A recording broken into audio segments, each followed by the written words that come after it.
Welcome to the Integral Stage Sexuality Series. I'm Layman Pascal, and before I host my high-priced week-long workshop on integrative sexuality at a seaside Caribbean resort, I need to make sure I've been fully exposed to the multidimensional richness and profundity of this topic. A topic that most people find deeply physically compelling, emotionally significant, and for some people intellectually fascinating and brimming with spiritual and developmental potential. Here to share the ins and outs of their understanding is...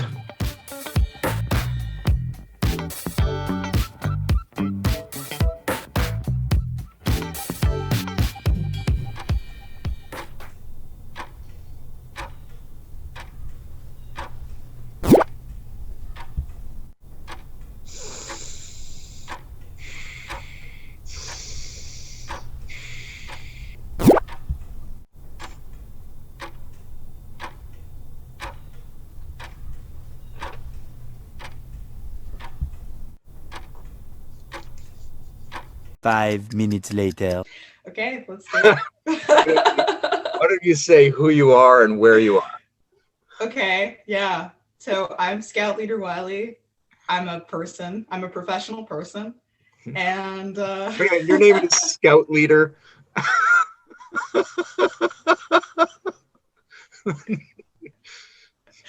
Yes. There's this whole story. There's a whole story behind that. But All right, well, maybe that'll come up later. Yeah, I don't want to digress from the... Let's, I think here's a good place to start is what's been frustrating you the most about how people think about or discuss sex and gender? What's being left out? What's being overemphasized? What's being handled in a way that's too conventional or too limited? So how I have been relating to this over the past year or so, I mean, I've been relating to this, for a while. I used to identify outside of the gender binary and use like they, them pronouns and everything. I actually am I partially transitioned and then I detransitioned. So I came into it through that. And then the pendulum, so, after Trump and, this reemergence of these traditional structures, or rather like the radicalization of these traditional structures in American culture. After that, the pendulum sort of swung and I became extremely traditional. And then I was introduced to integral theory really recently, like not even a year ago. So I've been exploring that, and I guess I would say the most frustrating thing I've seen is, so people have a tendency to, and this is just sort of like, this appears to be the way that we adapted, like cognitively, that when we want something to be right, this is the whole confirmation bias thing, like when we want something to be right, or rather when we need something to be right, because we think it's crucial for our survival, we only see what we need to see in order for, what we want to be right. And I don't know if I really explain that well, but what I'm seeing is you have this this is something that's like foundational for this whole culture war thing is, what is gender? How is the right way to express that? And you have people who think that the existence of a specific expression of gender or sexuality is somehow going to destroy the other ones. So there's an exaltation of one particular expression, either one where gender is fake or one where gender is essentially two things. So then you have people sort of appropriating these complex ideas and simplifying them and using them to affirm these ideas that they already have about how things should be. And I find that extremely frustrating that people don't think that these worldviews can actually coexist. Right. So the conversation is dominated by people with partial perspectives that are incentivize them through a confirmation bias to see only the thing they're expecting to see and to treat that as the essential nature of the conversation that we're having. And that anybody else who's looking from any other partial perspective is flawed somehow and needs to be either Yep. corrected or destroyed, with no sense of the complementarity of this whole field of complementary perspectives. Exactly. I think I actually at one point made like a post talking about trying to integrate this more. It's either magenta or purple, depending on like what you know what I'm talking about. Yeah. Which This color scheme are we using here? I don't know. I use both because I don't know which one. There's like 3 different ones. I know. I'm always saying amber blue. Yeah, exactly. I like blue just because blue is a color that it comes more readily to mind. Yeah. So I always use blue. I like that because also the notion of true blue sort of feels like, the uniform people, the hierarchy people. Right. Yeah. Back the blue. Yeah, kind the of blue feels. People are the ones saying back the blue. So. Yeah, but I was trying to sort of reconcile these the blue structure of gender, which is men are men, women are women. It's binary. Men do certain things, women do certain things. Primarily concerned with doing and behavior and sort of like the external almost exclusively, whereas before that the sort of tribalist meme views it as more of a spiritual thing. So it's like, oh, you have this particular body, but your spirit is feminine, therefore you're different from like a woman, but you can still, we consider you as like a part of the feminine expression of spirit or whatever. And so I'm, sort of tried to marry those two. And it wasn't a fully integrated perspective, but it was like, the attempt was to move towards a more integrated perspective of seeing how you can view gender as both a spectrum and a binary at the same time. You have certain indigenous cultures would recognize that certain men are feminine and certain men are masculine, but they're both men, but they can still express, like, some of them lean more towards some aspect of the spectrum that is closer to feminine, and yet you can still see that there's a binary within that. I don't know if I'm making sense, but I think so. I mean, there's something about that. I mean, it's fascinating because obviously, like in all these talks I've been having with people, there's I want to say a big difference, but also everybody's sort of on both sides of this, which are we dealing with a polarization that should be represented by certain characteristic archetypes? Or are we dealing with a much more complex spectrum of things where we can't really say that anybody's anywhere exactly, and nobody's sure what to do about that? It's sort of like I think this is at the heart of a lot of the problematic discussions. Like if we talk about, what's the term, the trans-exclusionary radical feminists, the TERFs, right? Yeah. Right. And they want to say, hey, they want to say to people who are transitioning, have you checked to see whether or not your notion of masculine and feminine is too binary still, right? Do you think that these qualities are the qualities of the other gender? Why don't you think those qualities are the qualities that belong within the spectrum of this other thing? So everybody seems to be caught up in an ambiguity around whether we're using spectrums, whether we're using binaries, or then when you get into the integral scene, where are we also using levels? So it's a complicated topic. I think we all are standing in front of it and not sure, but maybe have an instinct about what going forward might look like. Martin Uchik has a really useful model that I don't necessarily fully agree with, but on a basic level, it's, I think that it illustrates the levels really well. He has this sort of diagram that shows men and women and how, as we progress through the stages of our personal individual consciousness, there's this point where we switch polarities. And then there's a point where we come back yet because we've switched polarities. If we integrate the opposite polarity. And this is where I sort of start to diverge because I'm like, well, you can switch at an earlier age or an earlier stage, I believe. And you can stay there, I think. But his idea is that, once you reach the second tier, the polarity within you is so complex because you've explored the opposite. And then once you integrate it, opposite doesn't even really make sense. Like there is no opposite anymore because you're all the things.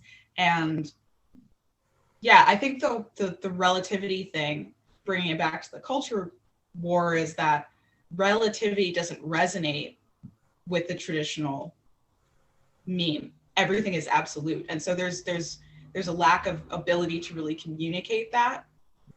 You know, there's a resistance to the concept of things being relative, even though if you look at like just physical reality and what we know about physical reality, relativity has become like really crucial to actually understanding how, you know, this sort of physical structure of reality works, you know, if we can even call it that. I'm not a scientist. I can't really go into this as deeply as I might like to, but it's an like that interesting you thing brought with that the up. relativity, because it's sort of an area where we all acknowledge that relative calculations are needed objectively to map the physical universe. But at the same time, we all still feel very strongly that, you know, this is a cup and that's a rock.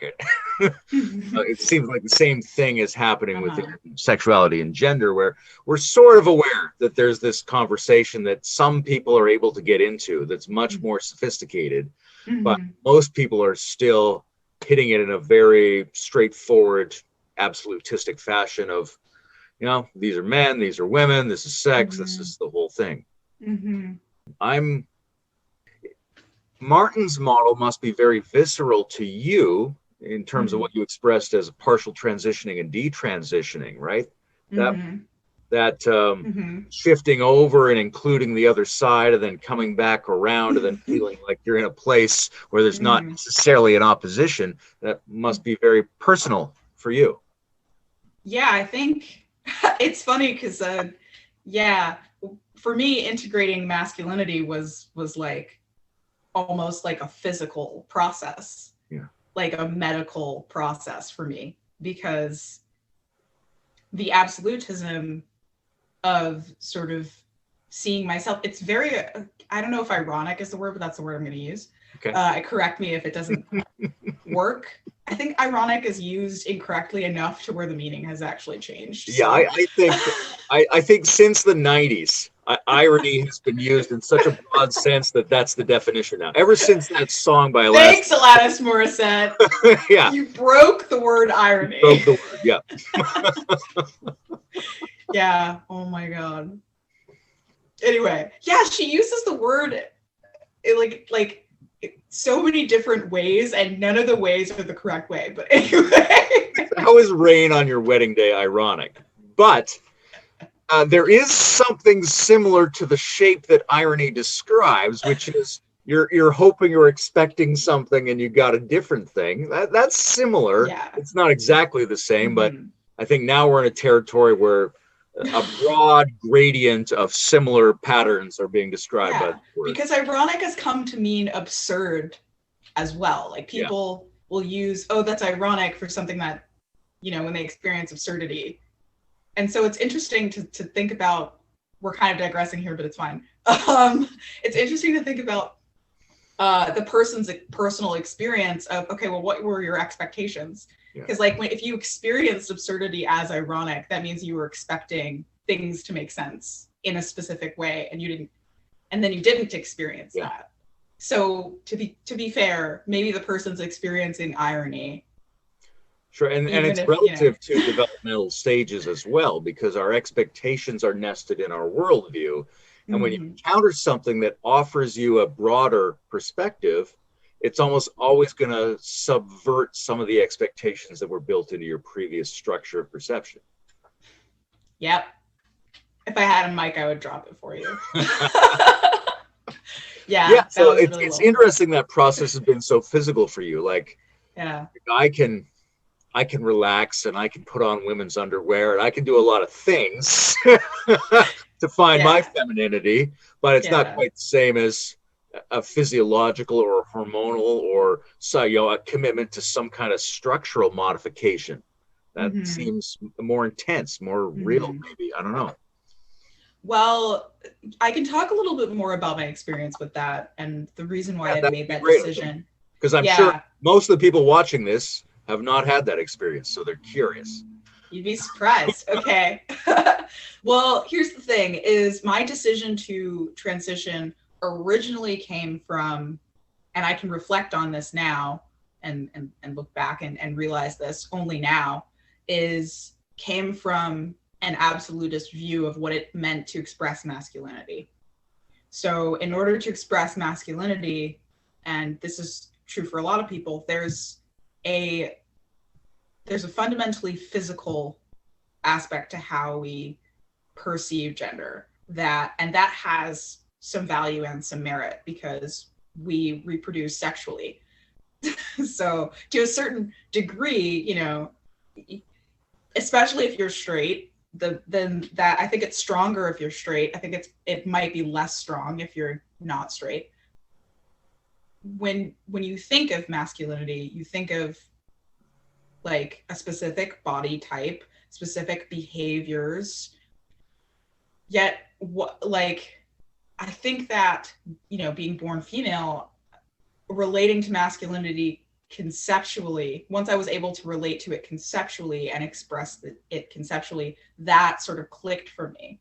Like being able to see it not as just a physical thing was what I actually needed. But because I was not aware that was, because you know, we could just ask, like, what is masculinity? How do you define it? How do you know something is masculine? And I think that these are the questions that the sort of current dominant green influenced culture, that's what they're asking. And I think that is really valuable, a really valuable question to ask. Like, what does it even mean to be masculine? And has it always meant the same thing? It definitely hasn't always meant the same thing. It hasn't always showed up in the same way across cultures, across sort of time periods in human history. And so it is a really daunting question. We have so many different answers, and some of them are hard to reconcile with each other. You can say, oh, to be masculine means to have a lot of muscles. To be masculine means, some people associate masculinity with violence to the point where they think masculinity is violence or control or domination. And so when people talk about patriarchy, what they're really talking about is a control system, a system that values domination, or a system that values doing and productivity. And these things come to be associated with masculinity because there's a lot of reasons. Like, men have historically displayed these behaviors more so than women, or at least the way we're looking at it, we see that men do it more than women. We know that things like aggression are associated with testosterone. So there's evidence to suggest that these things can be associated with masculinity, and yet are they masculinity itself? Yeah, and there's a very interesting question of whether masculinity itself is a thing that's thinkable, right? Mm-hmm. And it's still in play, and I think it's absolutely useful for us to do that investigation. And one of the things Integral does is try to bring in some of the classical ways of thinking and reaffirm them while trying to embrace the pluralistic postmodern deconstruction of the ideas as well. But that's hard to do. Like, you're telling a very interesting story about a move that's sort of a blue to orange move in terms of thinking about simple visual fixed roles to thinking about these things as concepts that I could consider. But then there's this whole other thing about when you get to the post-formal pluralistic stage of thinking, which a lot of people get in some areas of their life and not in other areas of their life. And I think my take is that Integral hasn't done enough to enfold that yet, because that one's still coming online. It's still expanding and emerging, and it's not enough to say, okay, drop that one, it's flawed, we got to jump to the second tier. We've got to say we need to be able to really understand and absorb everything that's emerging at that level, right? We need to know, I mean, what is the Integral take on whiteness? What is the Integral take on non-binary and all that kind of stuff? And that's a conversation that's, I think, is only just starting. You mentioned sort of a sequence of not identifying as in the binaries, and then kind of going to the other side a little bit, and then kind of Mm-hmm. coming back and rebalancing those. So Mm-hmm. maybe you could talk us through that a little bit. Like in your life, how did you come upon the problematic nature of the binary distinction? And what did that mean to you? And why did you think it was important to lean into that? And then what led you to kind of balance that out with something else? I don't know. I think it was a wholly unconscious process that I'm only recently, because I think being introduced to the integral framework has actually helped me start to really understand what happened. But, you know, I mean, we could try to go into it right now, but this is not something that I've really even figured out. Let's do yet. that. Let's try to go. Maybe we'll find something neat. Yeah. I'm the worst processor out loud. I just like the way that I don't know if you've noticed this, but the way that my brain works is like very feminine. That's the thing too, is that I would say that an element of me felt overwhelmingly feminine. Mm-hmm. Like we can even put it in the context of my upbringing, my personal life. Both of my parents are artists. So when you think about the concept of femininity is seen as this like overwhelming fullness of expression and everything with, it's kind of like, you know, the shadow expression of it. I've seen people in the polarity communities refer to it as the swamp. So in its shadow expression, the feminine is a swamp. It's murky. It's like, there's just, you don't know where you are. You're bogged down because there's so much fullness. There's so much heaviness because it's the expression of all. Like, it doesn't leave anything out. It doesn't discern. The whole masculine polarity is the thing that discerns, is the thing that categorizes and organizes things. And I didn't really have that in my life growing up. What, you know, my parents would express would be more God, I hope they don't see this, the shadow masculine, which is like, rather than contain, they would control. Right. And so I believe that unconsciously I was searching for some form of structure, some form of containment, and some way to make sense of myself, some way to make sense of the world and have everything have this sort of order. And, you know, we live in a culture that likes to impose order rather than recognize the emerging order, which is really interesting to me. That's actually fascinating to me, because I think there's an overly simplistic understanding of the yin-yang aspect at present in the world. Like my girlfriend and I were talking about this yesterday, where like there's a different, you know, you said control versus contain, right? Mm-hmm. Like, there's a big difference between grabbing somebody's hand and forcing it down out of Mm-hmm. nowhere, Mm-hmm. and their hand kind of moved in that place, and then you completed the gesture that they were making. Mm-hmm. Right? So that one of them contains and the other one controls, and one of them thinks, oh, yang is active and yin is passive. So yang is going to do this to yin. And the other one's like, no, actually yin's supposed to indicate where yang is supposed to do that. Yes. Oh, that is such a really good explanation of the relationship. And it's sort of like, there's this sort of erroneous belief just floating around in these polarity communities that men are the leaders. Men can be leaders, and masculinity or yang can lead in a specific way. The way that leadership shows up when yang takes the front. So how I like to think of internal polarity is that it sort of goes like this. Okay. So sometimes, you know, it's the feminine is leading and the masculine is supporting within me, or the masculine is leading and the feminine is supporting within me. Right. And so it's because both can't lead at the same time, because then you have just like chaos. You're fighting, you know, you're fighting for domination. And it's interesting to think about, you know, okay, well, in what ways, how do you know when someone is leading with their feminine, or how do you know when a movement is leading with its feminine essence, or when a culture is currently led by the collective feminine or something.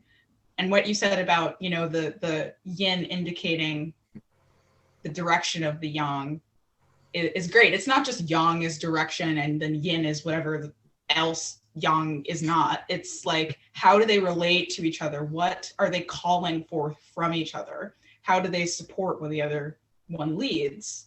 And that's really what polarity is all about. It's an interplay. It's not, and so that's sort of, I think, where the binary falls short, is that the binary just makes them so distinct from each other, and it ignores the relationship between them and what they create as a result. And so when people, I think that, like, for example, myself, when I was identifying as agender, I was aware of the merging of those energies. I was like only focusing on what they created, and I wasn't focusing on them themselves as independent expressions. And because I couldn't, I felt like I had to choose one. And because I wasn't willing to do that, I chose to focus on what they were creating. And what they create is not something that can really be reduced to one or the other's contribution, if that makes sense. So of course people are like, oh, there's no gender to it. We do unnecessarily continually frame this in terms of developmental stages. That's what we do. But that's what we do. But this is sort of, you know, the blue level of treating things as a fixed binary in terms of simple popular visual categories, right? Blue's like, hey, you look like a woman and you look like a man and you're black and you're white and you're American and you're Bolivian. It's very, it likes very simple things. I always used to like, if you wanted to distinguish people by their pancreas shape, racism would never have gone off the ground, right? Racism is lazy, but so is sexism. Like, all the blue things are lazy. They go with the simplest, easiest thing to see, and those are the categories. But that's what rational consciousness does. Yeah. Like, exactly. Before rational consciousness, everything is archetypal. Everything. That's why blue is such a moralist structure, because morality is a symbolic way of and understandably, interpreting the world. Archetypal thinking is lazy, right? It goes it's easy to cognize. Yeah. And then at orange, you go, oh, actually, it wasn't really just the visual chunks. I mean, we were right that these were the chunks, but they're concept chunks. Right? Right. And then green goes, hey, those concept chunks don't exist on their own. They're embedded in backgrounds and they're relative to each other. Also, where you thought there was one, there's actually 10. So those are the major chunks that have to be folded into an integrated look at this thing. But thinking about that green, you know, how things need to be defined relationally, the introduction of the green relational relativistic thing makes me want to ask questions like, how did your different senses of these things show up in terms of your relationships with people? Like, oh, that's a really good question. Yeah. I mean, it's very personal. You know, only go as far as you want to go with it, but I'm curious. Oh, I'm not really like, I don't have like a reputation. See, the good thing about having me on is that I don't have like a reputation to protect. I'm just like a random person on the internet. So I'll go wherever. Talk to somebody who's like an author lecturer who's been involved in this for 40 years. Right. It's very, I mean, I appreciate what they do, but they have to worry about PR. Right. Yeah. Exactly. That's kind of what I'm saying. It's more exciting to just go anywhere. So yeah, how did your different feelings about gender and your sense of how you were identified with them show up in terms of your relationships with other people sexually, mostly? Yeah. Yeah. Oh, cool. We'll bring in the sexuality. Okay, this is perfect, because I think a big part of my experience was my sort of trying to relate to myself sexually, you know, having an upbringing and experiences that sort of like made sexuality unsafe. Right. Unless it was masculine. Unless I was so how I've expressed my sexuality, my masculine has always sort of led. I've always been sort of the initiator of relationships. I'd always been the one sort of supporting the other in relationships in ways that weren't necessarily always healthy. But one thing that I did notice is that through the different stages of my integration, so I kind of integrated weird. So because I was born into like a green dominant culture, like I had like I sort of skipped, like in my development, I sort of like skipped blue and orange and went straight to green and then had to go back. Right. So when the pendulum swung, that's basically what happened. Like I had to go back, integrate because I was effectively sort of like stuck in this sort of like green, but also like because I wasn't rational enough, because I hadn't integrated orange fully, I got booted back to pre-rational land. Anyway, so like it's interesting because relating specifically with men and the whole like animus stages of development, I think sort of come into play here. When you're relating to another person as an archetype because you don't understand yourself, I think the way that you understand yourself from that can be flawed. And so I think it was sort of like, because in relation to specific types of men or energies from men sexually, I was like, oh, I must be this, like I must be the one who's in control. But then I was like choosing people who were sort of opposite to that. I think like at earlier stages of development, at least for me, I was like choosing opposites to experience polarity instead of like understanding my own polarity. I don't think I answered your question at all. But it's an interesting concept because reciprocal polarization and our instinct to seek that out is obviously a big part of everything that's going on, right? And then some people need to do it in a very stereotypical way. Some people who feel very neutral or very balanced need somebody who also is neutral or balanced. And right, there's a whole theory that any kind of relationship will work as long as the degree of polarization is about the same on both sides.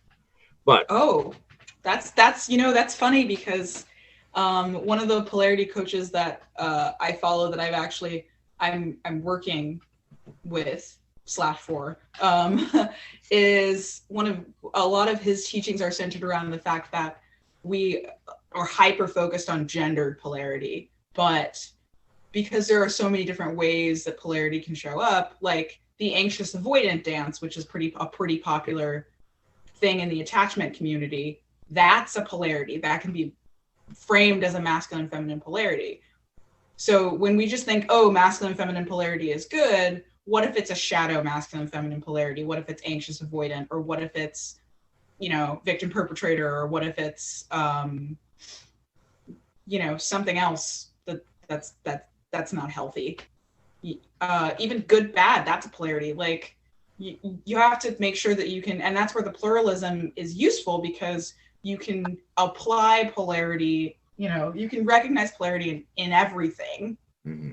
In your experience, and you have to be able to, the thing with the pluralism is that like it has to be married with the rational discernment in order to not get sucked into like a swamp of, oh, everything is so complicated and nobody's right or wrong, because that's sort of the trap of getting stuck in the pluralist way of thinking is, oh, well, I don't know what's right and what's wrong if I haven't integrated the discernment yet, which I think a lot of people haven't. They've just like skipped that for some reason. I skipped it. I don't know why.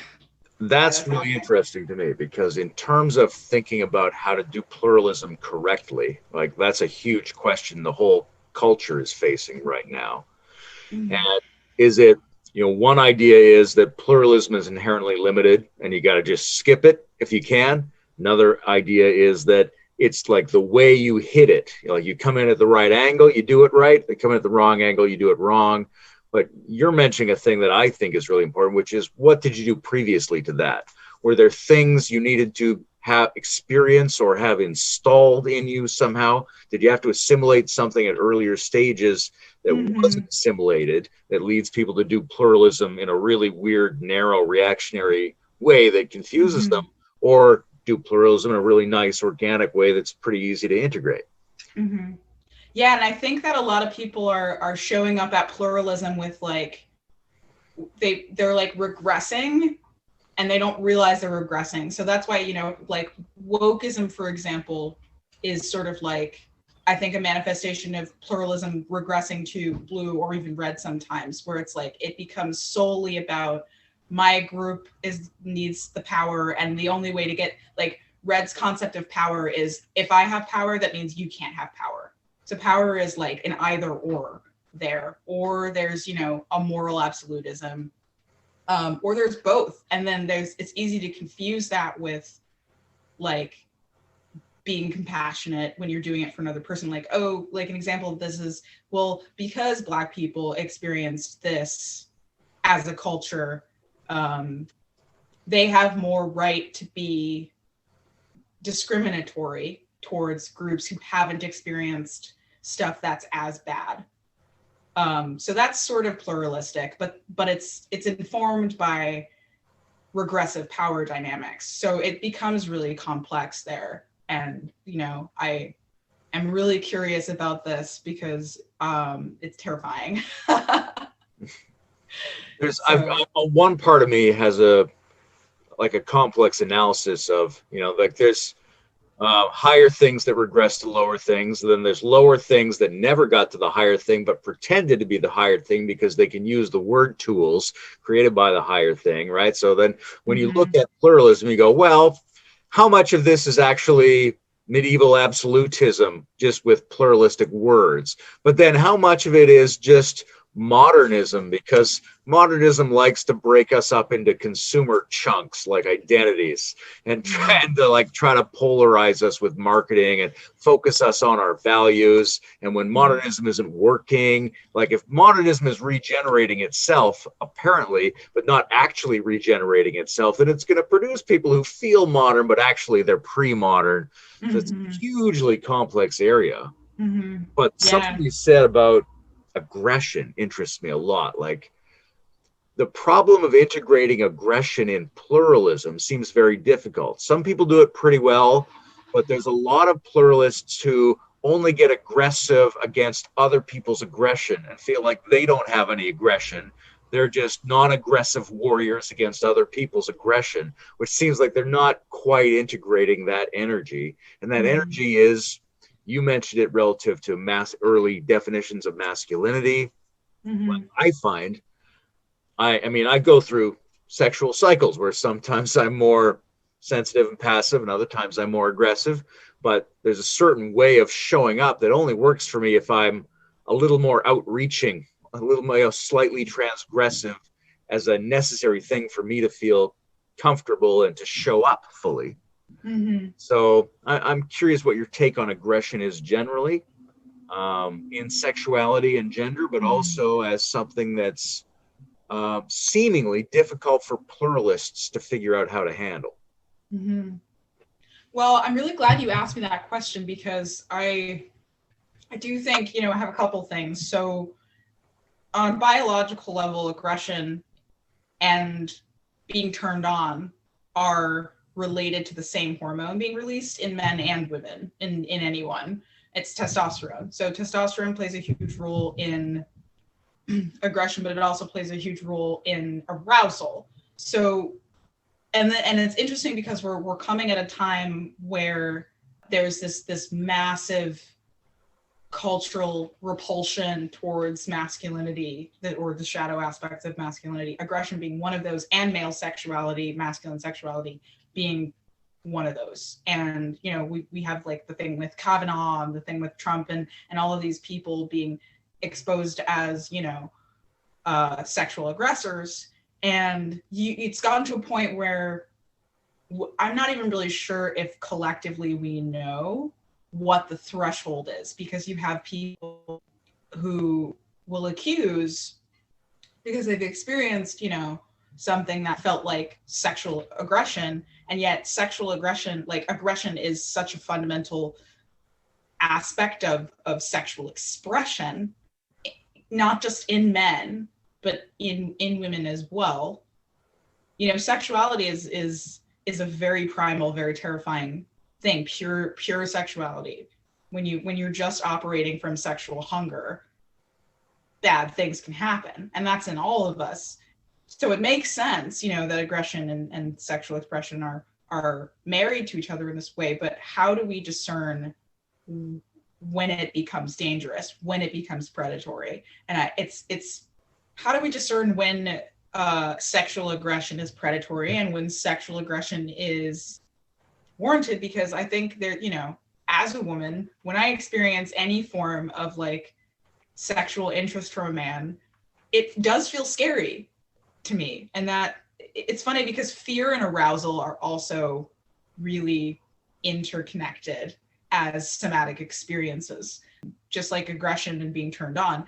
And so it's like, how do we know what our threshold is? There's I feel like it's really difficult to go into this without emphasizing self-responsibility and consent, because no one knows the difference between when you feel unsafe and when you feel excited, but you, because you're the one experiencing it. And I think a lot of people don't know. A lot of people don't know that they're being abused until it's over. And a lot of people don't know that a lot of people don't realize that when they're triggered, that they're not actually being attacked until it's over. And so, you know, it's tricky. We can't really do this systemically. We have to sort of like focus on the subjective quadrant here in terms of figuring out what's, you know, are you unsafe? Or because if you have to be the one to determine that.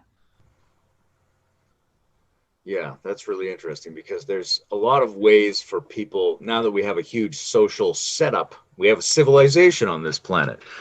So there's a sense in which, apparently, a civilization, in which we can go, hey, according to the terms of our civilization, you were in this situation, or you were in this kind of situation. But at the same time, the effect on you in terms of your development and your life, it's not based on that external systemic assessment. It's based on the chemicals and emotions that were going through you in that moment, whether everybody else would agree that you were experiencing the right thing or not. So that's fascinating. I think you're right. We do really have to emphasize the subjective quadrant relative to things like safety and consent. Right. Not in terms of how we organize society necessarily. We can get a little bit carried away with that, but in terms of the validity of what it means to that individual and the fact that that's what's going to make the difference for them and for their life. The intersubjective also comes into play here too. I'm now realizing, like, I'm kind of backtracking. I'm like, wait, do we need to really just focus on the subjective quadrant? And I'm directionally for something else. Well, I'm like really directionally challenged. So I'm like, I don't refer to the quadrants by like, you know, upper left or what, because I don't know which one upper left is. Like, I think, yeah, no, upper left is subjective. Okay. Sorry, let me just pull up my diagram real quick. Well, intersubjectively, you know, how we relate and how we create safety, there is a sort of, there's this whole, I don't know a ton of about this. I'm still learning about it, but I'm learning about nervous system regulation and how, you know, as like technically there's no such thing as self-regulation. There's a co-regulatory imprint that we sort of download from our primary caregivers. And then that sort of sets the foundation for how we regulate when we're not with other people, but also when we're with other people. And so let's say that like my co-regulatory imprint is, which it actually is, I'll actually describe this as like heightened adrenaline. Like I need a lot of adrenaline to feel safe, because I grew up in a very chaotic environment where there was a lot of stimulus all the time. I grew up in New York City. My parents were partiers.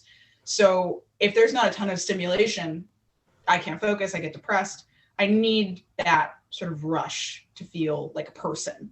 And that's just because that's how my system developed.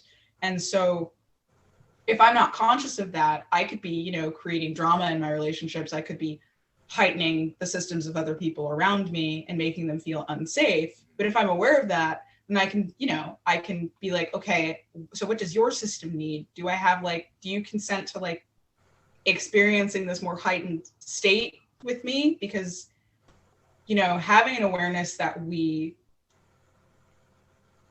affect each other in this way that we don't actually even really realize. Like, it's not just our words. Literally, if your nervous system is in a heightened state, all the other nervous systems around you are going to know that. They communicate, like we communicate with each other in that way. And most people don't know that. So when they say like, oh, your words were violent, and then another, you know, perspective on that is words can't be violent. And it's like, okay, well, what state were you in when you said those words? You know? Words mean something very different if we're going at the same speed versus you're going twice as fast as me. Then the exact same words have a totally different significance. Mm-hmm. So like this is, I mean, this is a huge question. I don't expect you to have the answer, but like what is the role of consent in intersubjective co-regulation, and what should we understand consent to mean going forward? Like, obviously, as a species, we don't really understand what consent is, what it should be. But how do we go in the right direction with consent? How should we be beginning to think about it? Mm-hmm. I can tell you how I'm beginning to think about it. I can't tell you how we collectively should be thinking about it because I'm not an expert. And, you know, you didn't ask me to be one, but for the viewers out there, you are the authoritative hegemon of the species. Tell me what consent means. I am the Lorax. I speak for the trees. And the trees say, can you fucking not? Have you seen that meme? There's a meme. There's like an environmentalist meme where it's the Lorax. And he's like, I'm the Lorax. I speak for the trees. And the trees say, can you fucking not? I'm sorry. Am I allowed to? That's beautiful. Am I allowed to F-bomb on here? Are you going to cut that out? I don't know. We'll leave that to Bruce. Okay. Tell me where you are with consent and where where your unfolding of insight is on that topic. Mm-hmm. Well, I think something that is really, I'm realizing is really important to the concept of consent is awareness of the effect that you have on your environment. So I'm aware now, like, as I'm becoming more aware of the ways in which I affect my environment, I'm becoming more responsible for the people around me, which doesn't really show up as trying to control them, but as trying to use my body as an instrument to influence in a positive way, or maybe in a negative way if that's what's needed.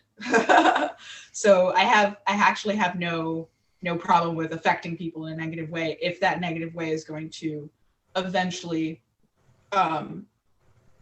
help them.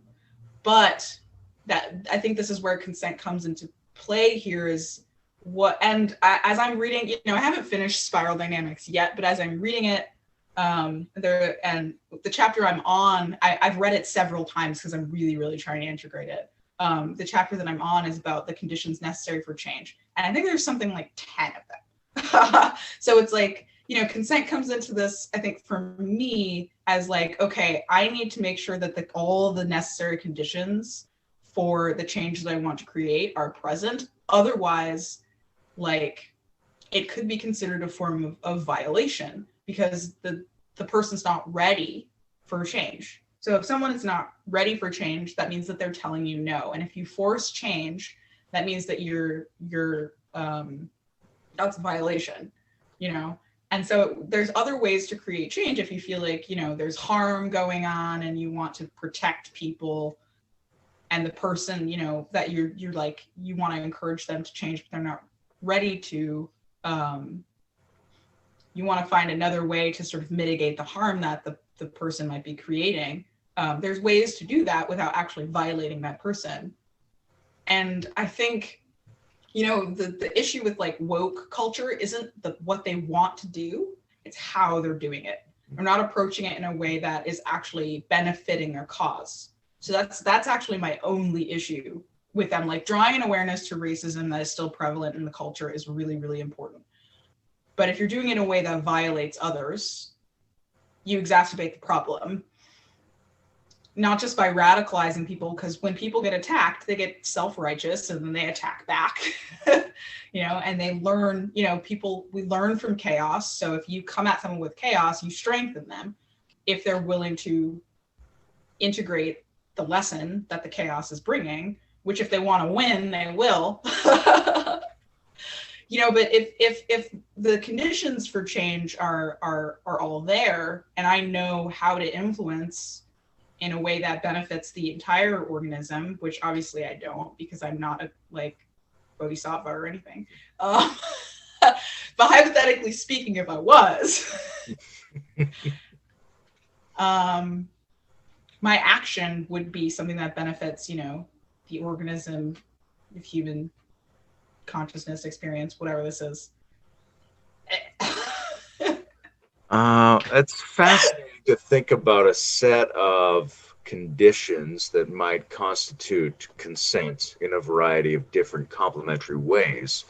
And it seems in kind of this conversation, it seems very natural to wonder about how those are deployed in different quadrants, right? Because a lot of times we think of consent very simplistically as subjective. Do you or do you not agree to do this now? Right.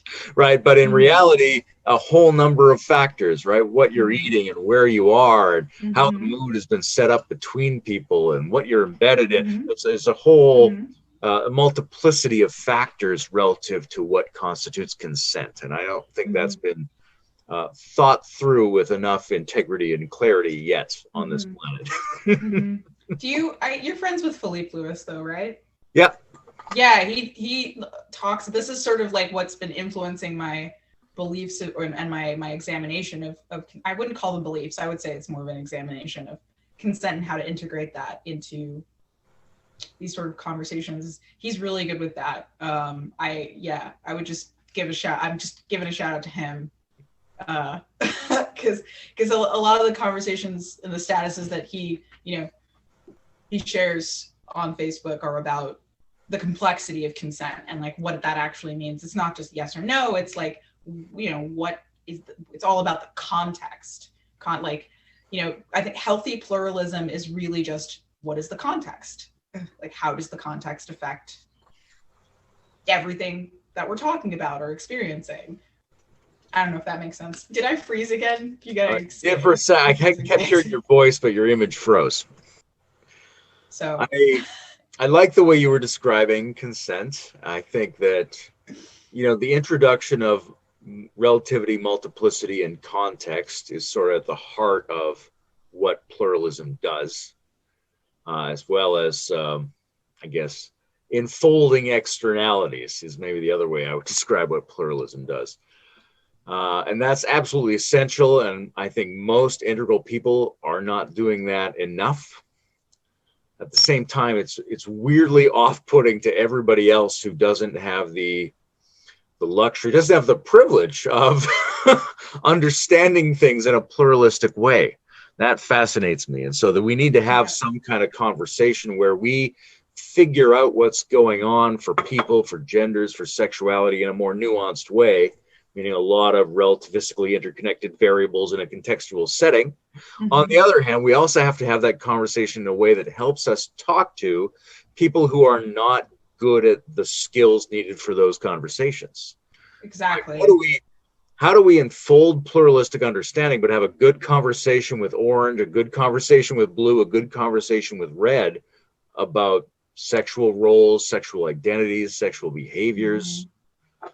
Well, that's a really good question, and I actually have an opinion on this, and I'm curious how this will land for you. Yeah, go. As someone who is obviously way more familiar with the integral framework, I think, one of the pathologies of I think integral is over-intellectualizing, which is kind of why Orange thinks it's integral a lot of the time, is because it's like, yeah, it's an individualist pluralism versus a collectivist pluralism. So the complexity is there, but the detachment is like, we're not like, I think, you know, relating to from someone from integral who's not integral is less effective than relating to someone at their level as an integralist. Like, I think there's a difference between the two. So like, I try to make sure that I keep friends who are really immersed in communities that are highly influenced by a specific mimetic structure that I am not within. You know, like I have a lot of libertarians are like in the sort of like orange area. Some of them are more blue, which is confusing to me, but it also makes sense because libertarianism is like really influenced by morals, you know. And then, you know, I also, you know, with people who are really into witchcraft and paganism and really trying to make sure that I keep ties there and learn to sort of translate these like rational and pre-rational languages without expecting them to get to sort of be, you know, in this very conceptual and very pluralistic and very detached sort of world that I'm now dipping my toes in. And I think, you know, the mistake that I've seen be made is with some people who are into integral is kind of like, I'm smarter than you. How do you not get this shit? You know, is sort of like a thing. And then again, with like green, there's like an aversion to green. And there's also a reduction of green, I think, in a lot of integral communities that I've seen. You know, I've only really, I haven't really seen that much, but I have noticed this sort of like not wanting to be associated with green because green gets reduced to its pathology instead of like actually understanding the influence of healthy postmodern philosophy. Postmodern philosophy is like really profound. It's really and it's really complex, and you know, it gets reduced. And I think that that's where the unhealthy green sort of like takes the reduced version of healthy postmodern philosophy and then applies it, but you know, it's not not really even fully developed in its own pluralism, and then blah blah blah. But you know, I think that a lot of people just they buy the sort of rhetoric of, oh, mean green, like those guys are bad. And it's kind of like, really, like of all the people, like of all the stages of development, like you are the one most equipped. Yeah. Like, if you believe something like these emergent layers, then you're like, well, where are you going to get your teal from? You're going to get it from green. So you need there to be a lot of green, and you need it to be the kind of green you can work with. They should have more in common with you than any of the other stages. Yes, exactly. Oh my God. Okay. I'm glad that we're on the same page about that, because like I try to align myself with green more than any other structure, because it's like, you are so close and I am so close to you. Like we're so close to each other. The difference is like slight. I mean, like the difference might be bigger than I think it is, but and it's also because, you know, I'm not even fully really rooted in the integral stage, just like in my own development. But it's like, you're right. Like if we're in the spiral right now and I'm like hovering just above green, hanging out in integral a little bit, they're literally right there. Like you're right there. I could just like, you know, once your like yin hand falls into my yang hand, I'm going to pull you in here. Like that is, and yet it has to be healthy. Like each of the previous structures has to be healthy in order for there to be movement. And a lot of them are not healthy right now, you know? Like I think I read this really good article that talked about like QAnon and, you know, the mythic structure and how the mythic doesn't have a healthy expression right now because of, you know, the extremism of the scientific paradigm has kind of sort of like squashed it. And so it's only meant like people like Donald Trump or, you know, politicians in general really can then manipulate people, you know, from that space, manipulate that within people. And because there's such a hunger for its expression, And the only way that it gets heard or it gets recognized is in this shadowy way. People will choose the options that they have, even if they're bad. And, if they have better options, they'll choose the better options. At least I believe, or they'll choose whatever options they think are best. So if they don't have a lot of options to begin with, then we're kind of screwed in that department. Yeah. What's your take on that? I think that's right. I think trying to take an overview of the different worldviews and value stages, particularly as it applies to the United States, looks to me like you've got to implement those Sanders policies by and large. But how are you going to do that? You've got to get conservatives on board. Otherwise, the liberal modern business establishment is going to continue to create environments in which blue lives a shitty pathological version of a blue life, and green is never really implemented. And instead, both of them are converted into some consumer populations for orange, and they're encouraged to be radicalized versions of each themselves, so that orange can say, hey, look at those two different radicals. You should really choose a centrist. I really like the way orange is incentivized to create the situation we are seeing in the world right now. And what we need is healthy lower stages, so that people can really understand and assimilate orange, so they can really understand and assimilate green. And if we don't have all of that, then integral hardly means anything. Integral should be the point of view from which you try to get that thing to happen. Yeah. I wonder if, because I was introduced to integral by someone who, and this happens a lot, was primarily influenced by orange. And so my sort of idea of what it was like, oh, this is just like philosophy. It's just some stuff that you think about, and then you go, oh, like you mentally masturbate on like a Facebook group, and and then you feel good about yourself. But like as I'm learning more and more about it, I'm like, oh, like this is a philosophy more in the tradition of yoga than it is in the tradition of like the Enlightenment. I mean, it's not the Enlightenment, but it's like there's a philosophy that is like, postmodern philosophy is a really good example of this. Postmodern philosophy is really detached. It's really conceptual. It's really critical. And it's more about recognizing ideas and talking about them than it is about embodying anything. Yeah. But yoga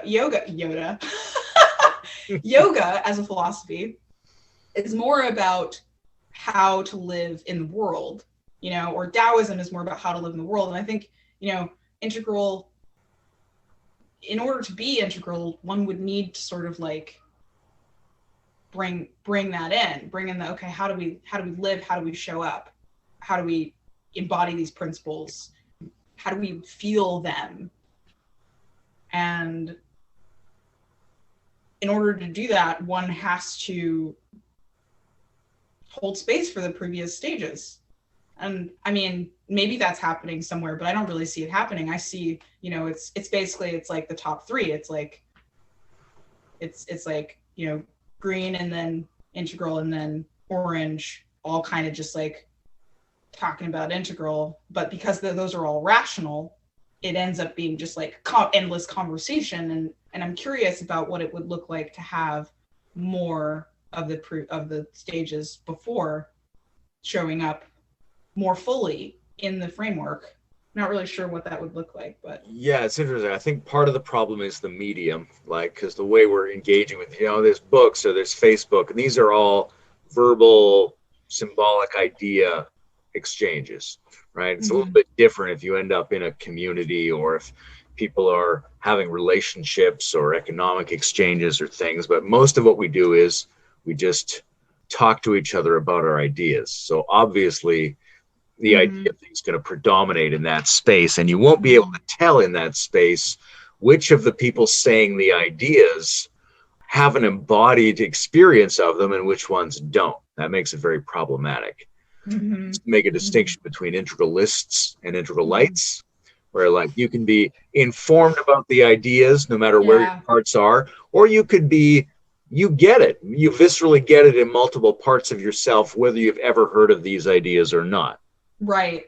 And yeah, I know people who are like, don't actually know what it is and actually don't care because of the way it's being represented. Is like, this is just like another, you know, angry boys on the internet screaming at each other, tearing each other's arguments apart thing. And yet they're more integrated beings than, you know, someone who might be like my former teacher who was like, I'm an integralist, and yet she's like, not. Oh my god, a silverfish. There's so many bugs in my room. It's not even that warm. Why are you? Shouldn't you be dead? I'm sorry. I'm the squirrel. I'm the squirrel I was chewing on here. It was me. Yeah, I think that's, I mean, if you take the concept seriously about vision logic as a stage of cognition, then there are dynamic shapes people can see that integrate a whole bunch of dimensions of experience and a whole bunch of perspectives of experience. And you can do that really well and have never heard of a situation in which people talk about doing that. And you can talk about that really well and not be able to do it. So we've got to not only tease those apart at this kind of level of conversation, but also apply that back to all the other stages. Because one of the things that I think is problematic with pluralism is we talk like the verbal, academic, socio-cognitive discussion is what postmodernism is. And you go, well, actually, we wouldn't know what postmodernism is unless it was really embodied and on multiple dimensions and multiple quadrants on multiple lines of intelligence. There's a beautiful conversation between Jordan Peterson and Camille Paglia, and where she says to him, the postmodernists didn't go into the universities, they went back to the land. They were about sensuality and re-embodiment and somatic experience and organic farming. And the people who went on to have the postmodern conversation in academia are not representative of postmodernism at all. They're just a narrow, fragile version of having a discussion about postmodernism. That's not what it indicates. Yeah. It's more, isn't it more, I mean, I know more about postmodernism than I do about modernism. So, which that's something to research project on. Great. But my question is, so the, you know, academia or whatever, would you say that it's an expression of modernism more so than postmodernism, or? I would definitely say that. And it's a debated point, right? In part, I hold that position because not a lot of people hold that position.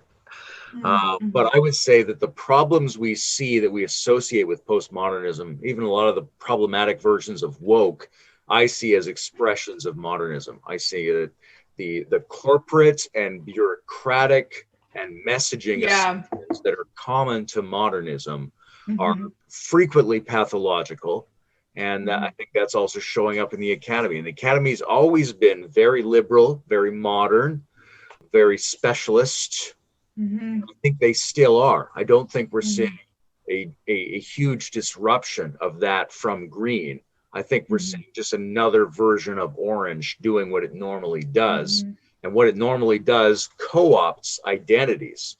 So it kind of distorts and poses as both green and blue in order to sustain itself. And it's really good at sustaining itself, right? It's taken the planet. We all live under orange systems. So it's obviously metastable and super good at taking attacks on itself and folding them back into making itself go. And I think that there's definitely a way. I've seen that. I'm glad that you articulated that. The way you articulated that, including the hand motion that you did, makes so much sense to me. Like now I have all this clarity around what I've noticing and sort of why I feel a bit repelled by going more into the integral world. I did have a moment where like I was like, I'm gonna do this. I'm gonna immerse myself in this, and then I sort of started to, and I was like, wait a second. And I don't know if I can handle this. I'll just learn about it on my own. Yeah, I hear you about, especially about as it's sort of masquerading as these other structures as a way to sort of like feed itself. And I think I'm wondering if there's something that Integral can learn from that. You know, like how do we sort of, you know, chameleon to rather than, you know, have it be this like very detached sort of outsider looking in. How do we immerse ourselves and sort of wear those masks for the purpose of, you know, of helping more healthy expressions of previous structures? Because I think, you know, what's currently emerging culturally and collectively, the growth is stunted. It's sort of like held back by misunderstandings of you know, what each stage sort of like has to offer each other, if that makes sense. I don't know. That was Yeah, no, well, we've got to be, I mean, if we can identify the stages and we can specify what healthy and not healthy look like, and we can figure out what cooperative interaction between them looks like as opposed to destructive competition between them, then we could set up something where, I mean, the output of a system like that is just massive production of integral thinking and feeling. So I don't think we have to worry so much about describing to each other the structure of the integral mind space. We have to worry about figuring out pragmatically how you get good versions of the previous stages and have them be complementary. Because if you set that up, you just get a ton of integral experience out the other end. Right. Exactly. No, exactly. And it's funny too, because it's like the nature of the second tier is that it's the only one that can really do that. Yeah, exactly. So if I want to make an argument to people, as I often do, I'm like, hey, here's why pluralism and postmodernism is super important, and why we should take it most seriously, and why we should, if we get a chance, sort of lean in that direction socially and politically. But the fact that I'm explaining this means that I'm explaining it from a different point of view than is possessed by those people. Right. Yeah. Right? So integral is the point of view that should be able to say, like, why orange is healthy or not healthy, why green is not healthy or healthy, and also why green is better than orange and why orange is better than blue. Like, whatever point of view that can hold that, that's what the integral community, the integral spirit needs to be in order that we can embody it and implement it on multiple dimensions of ourselves simultaneously. Yeah, and also being able to frame it in a way where, like, I think it was Chloe Valdery's theory of enchantment. One of the premises of that is you can't encourage someone to grow unless they're valued as they already are. Yeah. I paraphrased that, but so, you know, if I'm trying to convince like someone who is immersed in orange to accept postmodernism, I need to do it here's a rational argument for you. Like, I'm speaking your language. If I wanted to explain it to blue, here's why this is more beneficial for society. Here's why this moral, like, from a moral standpoint, like why this will be better, you know, for us collectively. You know, red, here's what it'll do for you. Here's how it'll advance your life. Here's how it'll make you better, stronger, more powerful. Like, you got to give them what it is that they want by framing what it is that you see as more beneficial, you know, like, here's how it's going to actually benefit you at this stage, instead of, here, come to this stage so things will be better. Because it's like, no, why do I have to change what I'm doing? Nobody wants to do that. Nobody wants to do, like, you can try to argue for why they should. Like, if you're going to try to convince me to change, I'm going to, you know, the polarity thing is there, like, I'm going to like sort of have resistance to that. Even if I'm open to hearing you, I'm gonna have resistance to that, because internally there's this knowing that, like, everything as it is, you know, as it is, it's neutral, it's neither good nor bad, it is, and there's a peace in that I think people need. They need the peace of being okay with where they are, you know, until movement comes, you know, movement has to come from within them. And, you know, if so, rather than like, I guess, how do we change it? Like, how do we encourage it to be what it is, the best expression of what it already is? I agree. And there's a very vast sort of mystical phrasing of that, which is the attempt by everybody to accept what is as it is, right? Or do that Nietzschean thing where, you know, just says, say of every it was that I willed it thus, you know, to be an affirmer of all things as they are in order to put yourself in the position to make some changes. And so that's true in the cosmic mystical sense, but it's also very true in the social and personal sense, which is if you don't recognize me and you don't value me, then I'm not even going to consider what you're saying, let alone taking some action based on what you're saying. So a lot of this is about prioritization and communication, I think.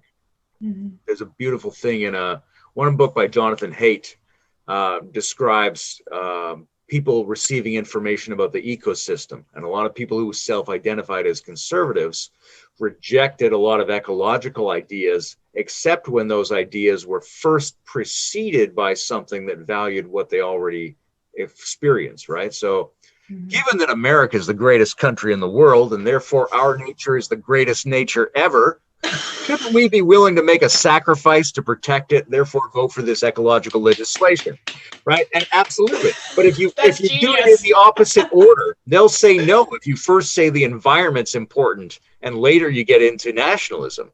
So everybody's got to hear it in a certain sequence in order to first feel acknowledged and validated and then get on board with change. Yeah. I mean, TLDR, the framing effect, works every time.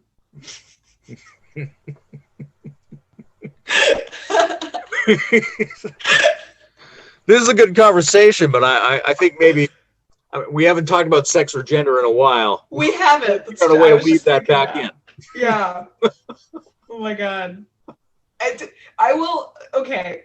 Just full disclosure. I will find some way to turn everything into politics. Okay. But I think I think it would be better if you were to ask me more questions. Like, ask me a question. What is a healthy relationship to pornography? Oh, that's a really good question. That's a really good question because there's like these studies are really old and I haven't like dug this up as like a thing in a while. So, but the last time I checked, there's a little bit of evidence to suggest that, you know, exposure to pornography before the age of 25 affects the brain structure in ways that might not be ideal. However, here's the thing. So what they found was that it increases amygdala size and it decreases prefrontal cortex size. Now, I'm pretty sure my brain is structured like that, and I am not like a porn person. I turned out fine. So I don't know, but I think ultimately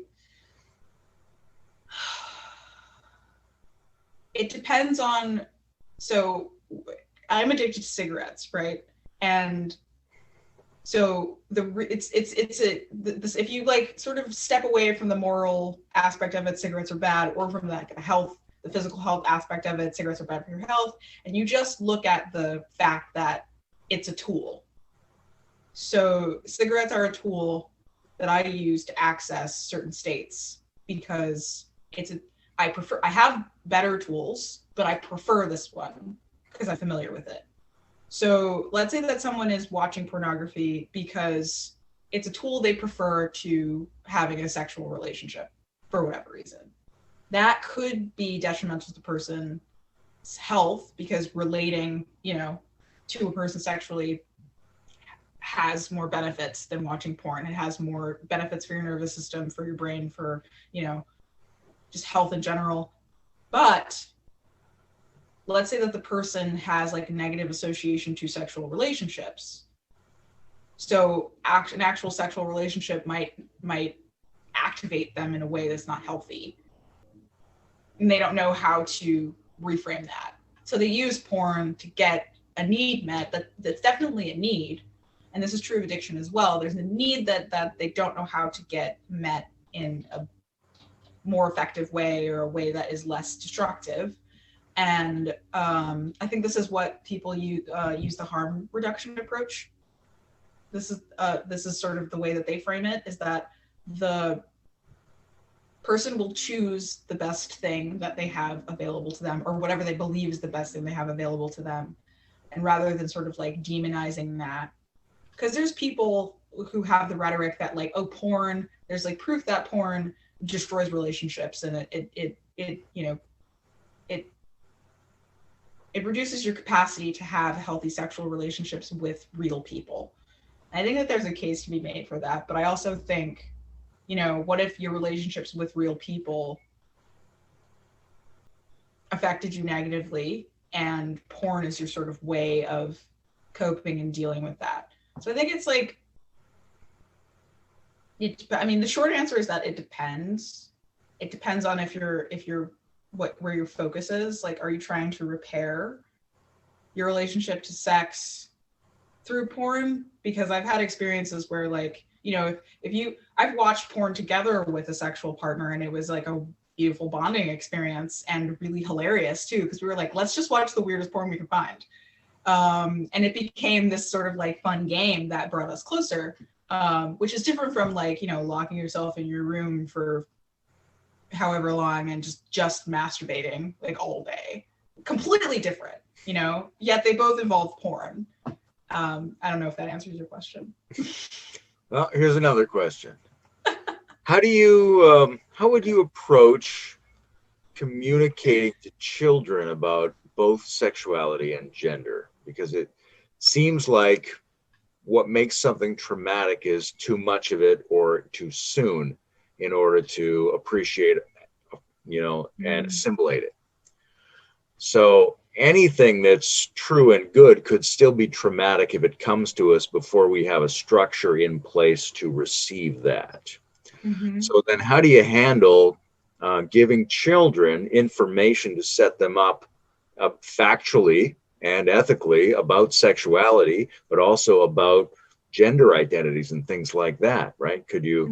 Is too soon a problem? Do we try to provide them with the best existing information that we have? Do we try to filter that and put it into a form that we think is appropriate to the level we think they're at? Mm-hmm. How do we go at this? Well, I think that's why that's part of, I really like children, and part of what attracts me to understanding spiral dynamics and developmental stages as just like a concept in general is being able to relate to them, because in this particular way, the world is a complex and terrifying place, and once you're in it, you're in it. Like I think that there's like the idea that we have to preserve children's innocence, which preserving innocence or trying to conserve something that is eventually going to be depleted is completely different from initiating. So I think that the tribal structures, we could go into whether or not their initiation ceremonies were ethical or not. Yet, the initiations, they have these ceremonies or these particular practices that would mark thresholds for people. So it's like, okay, so once you display certain characteristics of readiness, so there's an attunement there's a knowing of the child or the being of like, okay, so we know how to recognize where you're at, and so we know that once you display certain behaviors, characteristics, or certain essence, that is a symbol that you are ready to cross this particular threshold. Right. So we're going to mark that threshold, sort of like the old you has died.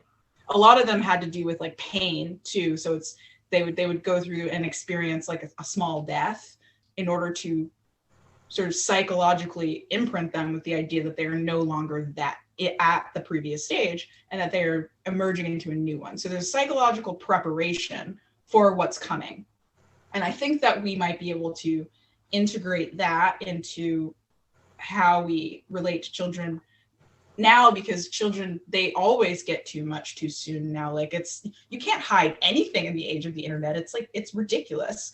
You know, like there's 11-year-olds on TikTok twerking, you know, and whether or not the you know, these 11-year-olds are ready to experience their sexuality, some of them might be. And some of them might be doing that because they are ready to experience their sexuality, yet some of them might not be, and they don't know they aren't because they haven't been taught how to recognize when they are. And their parents haven't been taught how to recognize when they are. They've been taught to delay it as long as possible. So you have this sort of resistance to the crossing of thresholds, and you also have an ignorance of how to even recognize when the thresholds are crossing or are being crossed. Obviously, a lot of work has to go into, personally and collectively, figuring out what those thresholds are and when they're crossed. Mm-hmm. And I like this idea about using ritual or initiatory social features in order to mark those so that we recognize and know. And then it seems like we need a much better idea of what they are in order to mark them when they really happen, and not, right? You're not just different because you turned 7. You have to exhibit a certain set of symptoms and then get a certain set of responses. So we need to be a little more improvisational and flexible in how we determine what stage of maturation and what stage of readiness people are in. I thought of an article I wrote years ago called Granny is a Rapist. And the point of the article was that when somebody in the family wants to hug and kiss and touch you, they're asserting that the tribe has dominance over your body rather than you, even if they're regarded as entirely benign, kindly, non-predatory figures. Right. They're still doing this. The tribe owns your body. You don't own your body, which is true up to a point, right? Because you're 1 year old. People are carrying around, they're doing all this stuff. In fact, the tribe does sort of own your body at that point. So we need to be able to say, at what point does that cease, right? At what point should Granny ask before she hugs you? And at what point does she not have to ask? That depends on how you show up in the world. That's interesting because the emergence of red as a developmental stage for kids, we all know how to recognize it. They say no to literally everything. Like that's the emergence of red. They call it the terrible twos, and parents hate it because they can no longer control the child.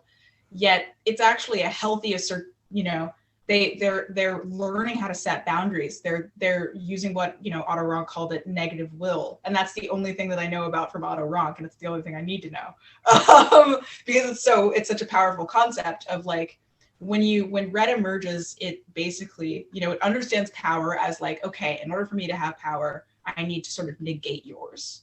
So that's the first way that we learn, you know, we it's like not a very graceful way of creating distinctions, and yet it's a really foundational to creating more complex distinctions in the future.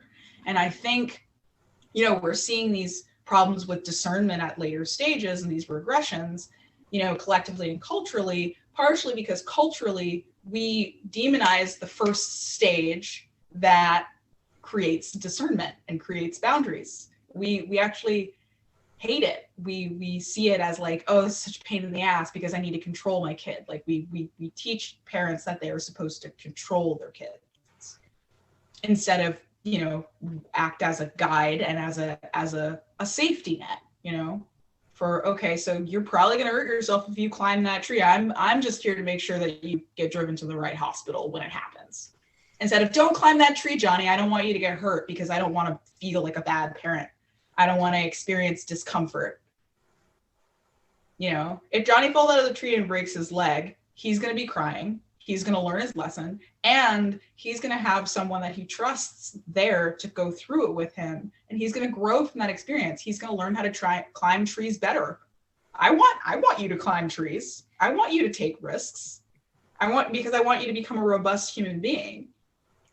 If I'm, if I were a parent, that's ideal, because then, as time goes on, they're developing into these more, to sort of understand and hold higher levels of complexity.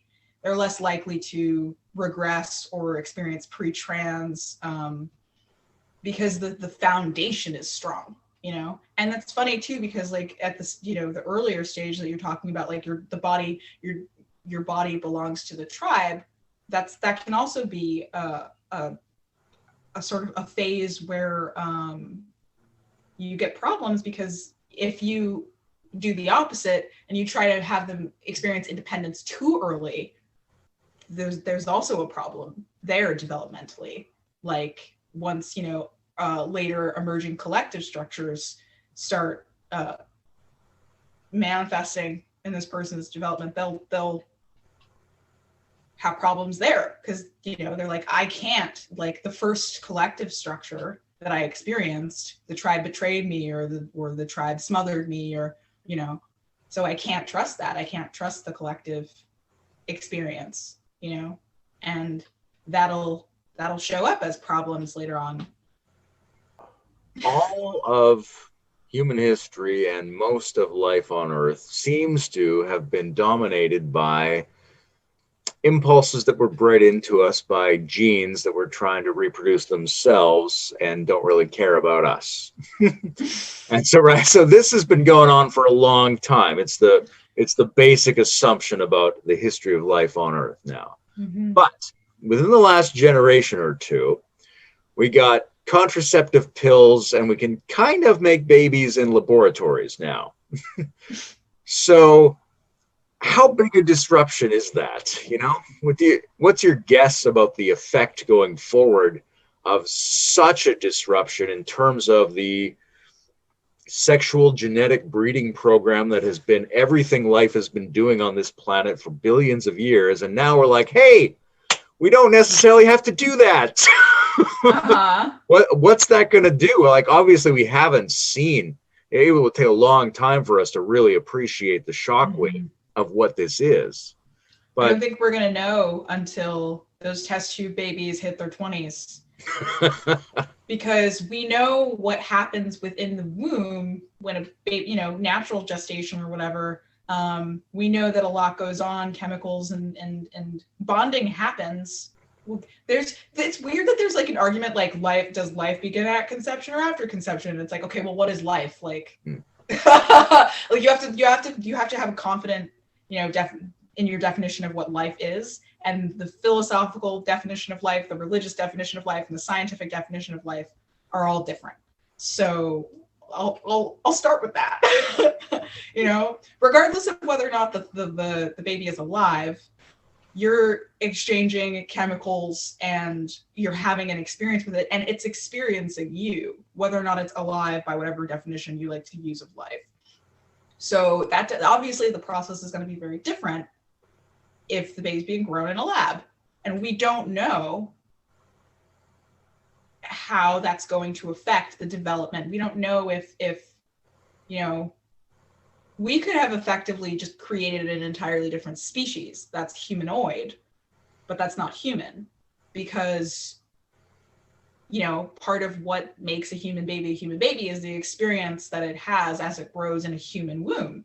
And that's true of other, animals. I think it's just mammals that no, it's not.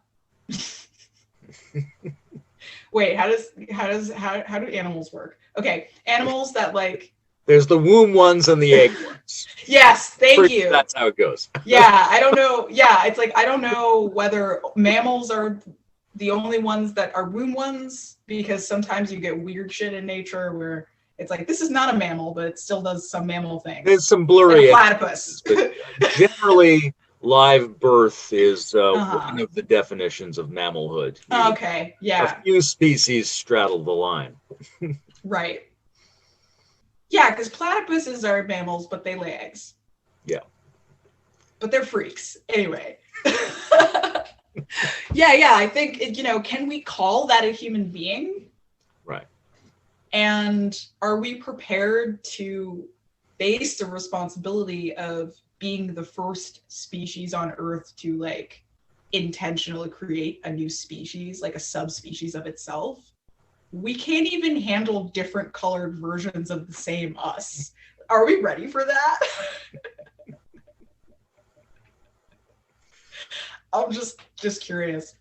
Yeah, well, we're definitely not.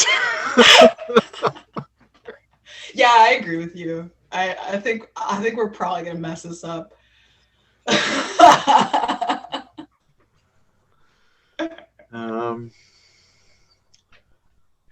Okay, this has been great. I'm having a lot of fun.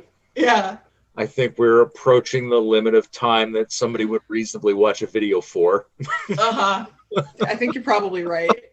And I think like about half of it's not even about sexuality. So yeah, well, we'll see how the edit comes out. But I think okay. I'd be very happy to have future conversations with you on a variety of topics. Yeah, I'd love that. I want to leave open a spot here if there's anything else on sexuality and gender that's like in the back of your mind that you haven't mentioned. Now's a great time. Otherwise, we'll do some little "it's over" thing. I think we've covered a lot, and I appreciate being given the opportunity to speak with you, and I'm really excited to see the edit. Okay. Terrified, but excited. Me too.